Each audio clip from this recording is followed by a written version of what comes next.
Salut à tous. Aujourd'hui, on s'attaque à un des outils les plus célèbres et parfois les plus mal compris de la bourse, le fameux PER, le Price to Earnings Ratio. C'est un peu le premier réflexe de l'investisseur pour juger rapidement de la valeur d'une entreprise. Parce que, au fond, c'est la grande question qu'on se pose tous, non? Quand on regarde une action, on se demande est-ce que c'est une bonne affaire ou est-ce que je suis en train de payer beaucoup trop cher? Il nous faut un indicateur, quelque chose de simple pour avoir une première piste. Et ce premier indicateur, c'est justement le PER.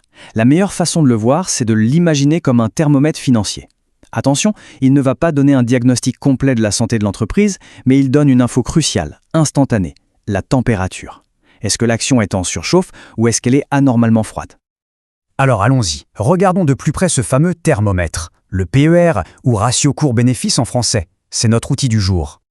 La formule est d'une simplicité désarmante. Vraiment, on prend le prix d'une seule action et on le divise par le bénéfice que l'entreprise génère pour cette même action.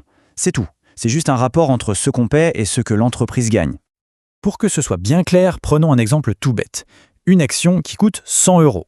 Cette année, l'entreprise fait 10 € de bénéfice net par action. On fait le calcul, 100 divisé par 10, et hop, on obtient un PER de 10. Bon, mais ça veut dire quoi ce chiffre 10? C'est ça qui est important. Ça veut dire que le prix actuel de l'action représente 10 années de bénéfices. En d'autres termes, si les bénéfices ne bougeaient pas, il faudrait 10 ans pour que l'entreprise rembourse la valeur de son action avec ses gains. C'est un multiple en fait. Ok, on sait calculer le chiffre. Maintenant, il faut apprendre à interpréter ces températures. Qu'est-ce que ça nous dit, au juste, une température élevée ou une température basse? En gros, on a deux cas de figure. Un PER élevé, disons au-dessus de 25, c'est un signe que le marché est super optimiste.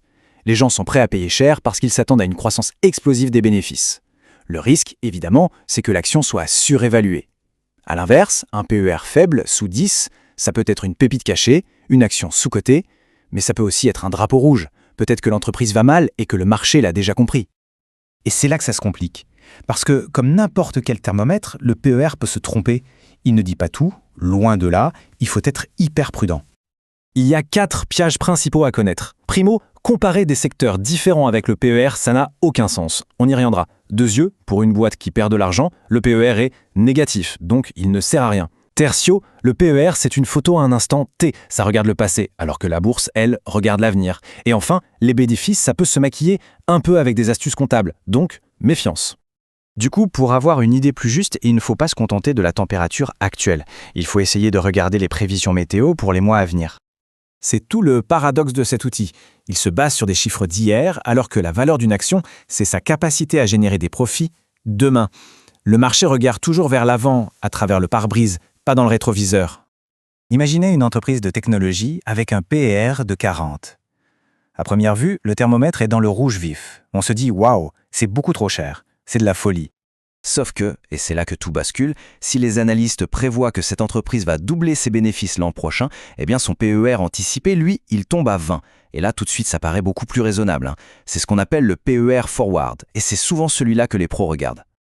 Allez, à cette théorie, voyons un peu comment tout ça s'articule dans le monde réel avec des exemples concrets. Prenons LVMH, dans le luxe. Son PER est quasi toujours au-dessus de 20. Pourquoi? Parce que le marché a une confiance immense dans sa capacité à croître de manière stable. Maintenant, regardons Total Energies. Un PER beaucoup plus bas, souvent autour de 8 ou 10. Logique, ses profits sont très liés aux montagnes russes du prix du pétrole. Et puis, il y a la start-up de la tech, qui peut avoir un PER à 50, voire plus. Là, ce n'est plus de l'investissement, c'est un pari sur le futur.